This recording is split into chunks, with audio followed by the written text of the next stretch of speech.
Hello guys, welcome back to my channel. मैं हूं ज्योति चौहान। आप लोगों के सामने स्वागत है आपका मेरे यूट्यूब चैनल में। तो फाइनली काफ़ी बच्चों की डिमांड थी कि डीएसएसपी का सिलेबस मैम बता दीजिएगा। सिलेबस मैंने टेलीग्राम पर शेयर किया हुआ ऑलरेडी, आप लोग देख सकते हैं, बट यहाँ पर मैं दोबारा से इसको बताने जा रही हूँ। हिंदी में भी सिलेबस का ट्रांसलेशन आप लोगों को टेलीग्राम पर ही मिल जाएगा।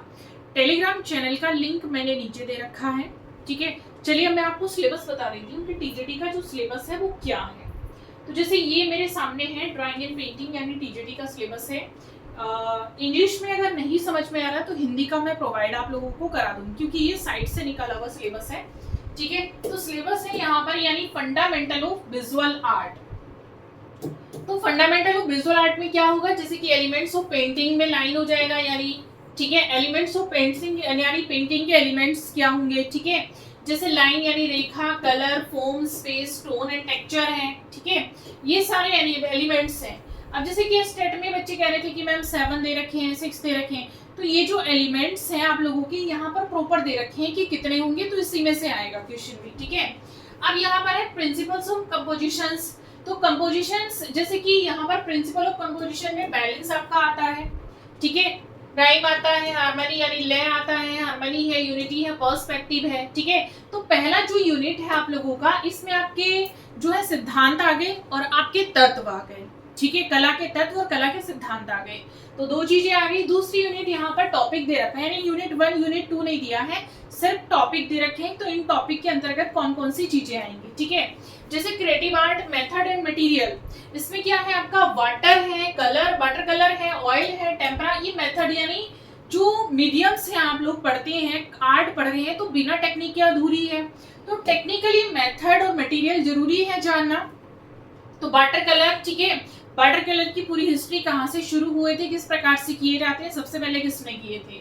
ऑयल, टेम्परा, ठीक है, क्या टेक्निक है इनकी, किस प्रकार से किए जाते हैं, सबसे ज्यादा इंपॉर्टेंट है अकॉर्डिंग टू शुरुआत किसने की, ध्यान रखना है। एक्रेलिक कलर, कोलाज, पेस्टल, ठीक है, ये जितने भी कलर हैं हमारी, इनको कैसे पढ़ना है, यानी हमारी जो पारंपरिक कला है उसमें इस्तेमाल कैसे होते थे और अब कैसे इस्तेमाल होते हैं। क्रिएटिव प्रोसेस, और ये है परसेप्शन, सेंसेशन है, इमेजिनेशन है, क्रिएशंस है, ईटीसी। ठीक है, ये सब आप लोगों की जब आप शरिया पढ़ते हैं उसके अंतर्गत आ जाती है जब आप टॉपिक पढ़ते हैं। अब थर्ड टॉपिक यानी थर्ड यूनिट है brief introduction of applied art, जो कि अभी मैं आप लोगों को यही पढ़ा रही हूँ। ठीक है, क्योंकि ये अभी तक का जो ये टॉपिक है, ये मुझे लगता है कि आप इसको कर लेंगे। अगर नहीं कर पा रहे हैं तो कमेंट कर दीजिएगा, मैं इसके बाद आपको यही टॉपिक पढ़ा दूंगी। ठीक है, आता है brief introduction of applied art. तो अप्लाइड आर्ट की कुछ डिस्क्रिप्टिव यानी डिटेल से आपको देना, वर्णनात्मक, व्याख्यात्मक, meaning and application of applied art और कमर्शियल आर्ट। ये मैंने आपको पढ़ाया था कि वाणिज्यिक आर्ट यानी मार्केटिंग जो है कैसे आप इसके साथ करेंगे, फर्स्ट क्लास में ही मैंने आपको इसके बारे में बताया हुआ है। एडवर्टाइजिंग एंड इट्स मोड, ये भी मैंने करा रखा है। विजुअलाइजेशन भी मैंने करा रखा है। कैंपेन मैंने एडवर्टाइजिंग की आपको बता रखी है। Typography, calligraphy, logo, monogram, photography, layout, illustration, magazines, book design, ये मैंने आज ही कराया है, मैगजीन और बुक डिजाइन।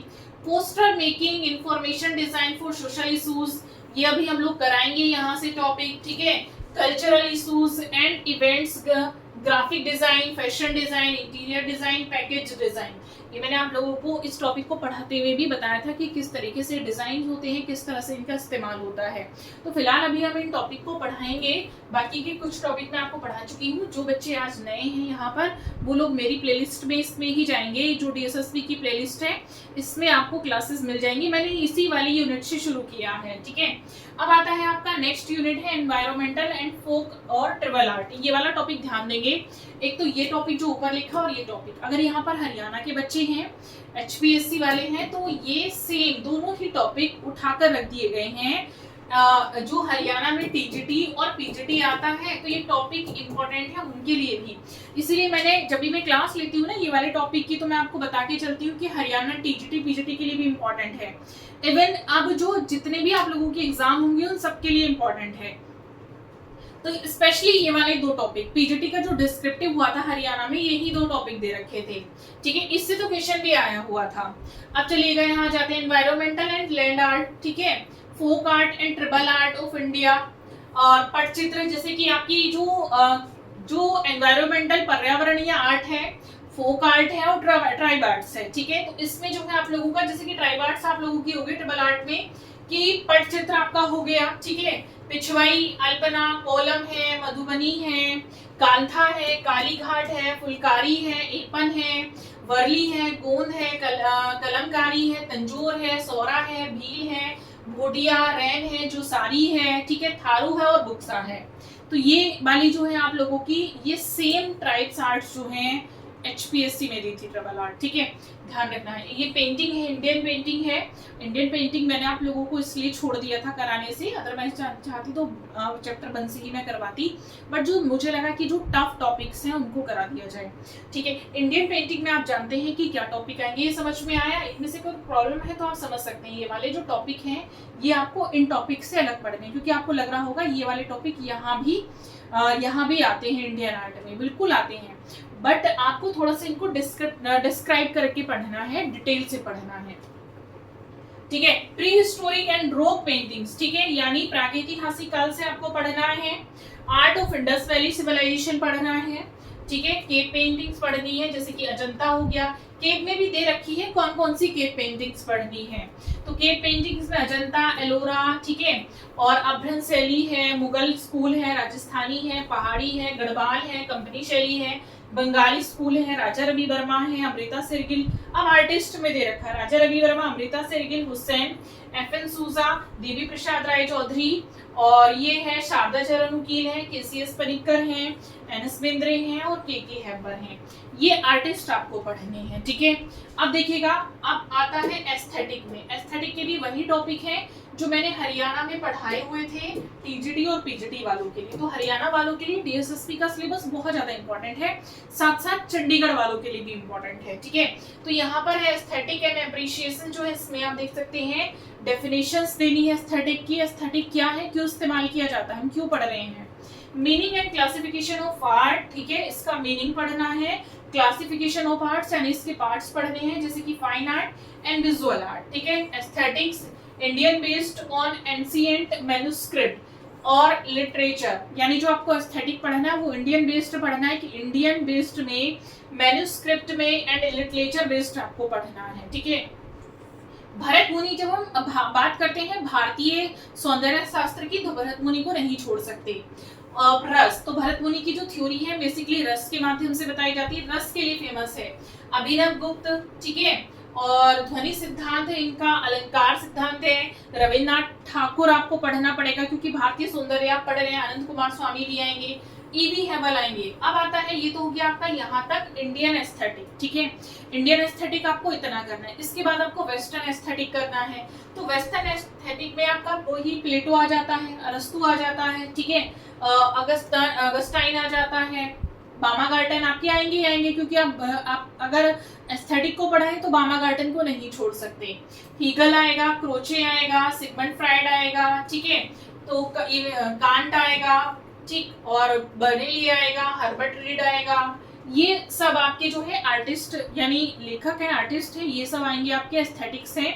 ये आपको पढ़ने हैं वेस्टर्न आर्ट में। इसके बाद विजुअल थिंकिंग एंड कम्युनिकेशंस पढ़ना है, principles of the visual language पढ़ना है। ये आपका जो सिलेबस है, ये लास्ट यूनिट है एस्थेटिक की TGT की, ठीक है। ये सिलेबस है। सिलेबस बहुत ज्यादा कहने के लिए आप लोगों का है, बट अगर देखा जाए तो बहुत ज्यादा नहीं है। अब सेकंड चीज मैं बता देती हूँ, सिलेबस अगर समझ में आया तो मुझे कमेंट्स कर दीजिएगा। अब मैं आपकी बात करने वाली हूँ इसी सिलेबस के अकॉर्डिंग बुक्स पर।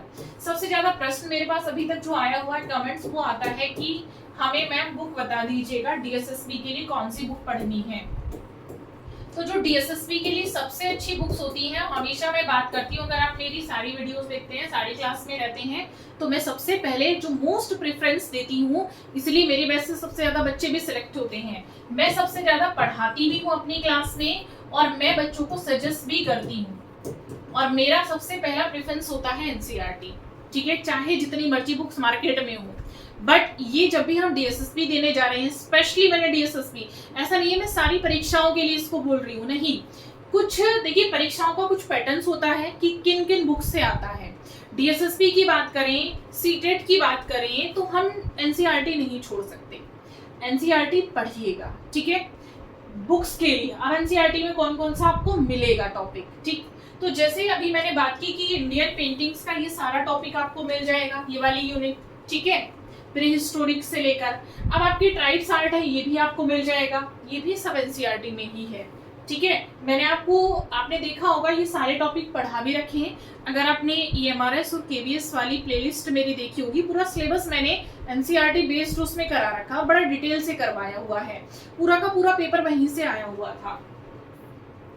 अप्लाइड आर्ट्स आपको उसमें नहीं मिलेगा, अप्लाइड आर्ट एनसीईआरटी की अलग बुक में मिलेगा, बट मिलेगा एनसीईआरटी में ही, ठीक है। अब आप ये भी मैंने आपको बताया हुआ किस तरीके से आपको करना है। अब यहाँ पर जो ये दिया हुआ है ना स्टार्टिंग के, ये सब आपको एनसीईआरटी में मिल जाएगा, यानी इसमें से कुल मिलाकर अगर मैं बात करती हूँ तो 5 से 10% मुश्किल से एक ऐसा रहा होगा कि जो आपको एनसीईआरटी में नहीं मिलेगा, बाकी सब आपका एनसीईआरटी में मिल जाएगा, ठीक है। तो देखिएगा आगे, देखिएगा बुक्स के लिए क्या करना है। जैसे यहाँ पर नीचे दिया हुआ है, यहाँ आ जाते हैं, तो पीजीटी का सिलेबस है नीचे, एस्थेटिक, ठीक है। एस्थेटिक के लिए आपको बुक्स अलग से परचेज करनी पड़ेंगी, और मेरे पास अगर बुक होगी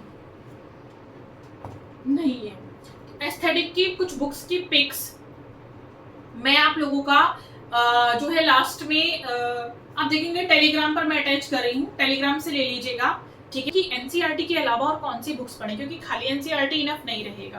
तो एनसीईआरटी के अलावा जो आपको बुक्स लेनी है, जैसे कि गोस्वामी जी की बुक मैंने बताई हुई है ऑलरेडी, वो आप पढ़ सकते हैं, ठीक है। बट जो समय के अकॉर्डिंग और चीजें जो एग्जैक्ट वाली हैं वो एनसीईआरटी के अकॉर्डिंग चलिएगा। अगर डीएसएसबी और सेंट्रल गवर्नमेंट का एग्जाम देने जा रहे हैं, जैसे कि केबीएस है और ईएमआरएस है, तो उसी के बेसिस पर चलिए, चाहे जो मर्जी जो पढ़ा रहा है, लेकिन मैं मानती हूँ एनसीईआरटी पढ़ेंगे तो आपका 100% जो है क्रैक हो जाएगा आपका एग्जाम, सब कुछ आपको उसी में से मिल जाएगा, ठीक है। तो ये तो थी आपकी बुक्स, इसी के बेसिस पर जब आप बुक्स पढ़ लेंगे, टॉपिक वाइज अपनी सारी चीजें क्लियर कर लेंगे, प्रीवियस ईयर के जो पेपर हैं उनके लिए मैंने सबसे अच्छी बुक्स आप लोगों को बताई थी गोस्वामी जी की, वहां से आप लोग उठा लेंगे। बाकी मैंने बुक्स का एक अलग से वीडियो बना रखा है, जैसे कि ममता की है, अशोक भौमिक की बुक्स हैं, ठीक है। तो इस तरह की बुक्स आप लोग ले सकते हैं, डीएसएसबी में काफी हेल्पफुल रहने वाली है।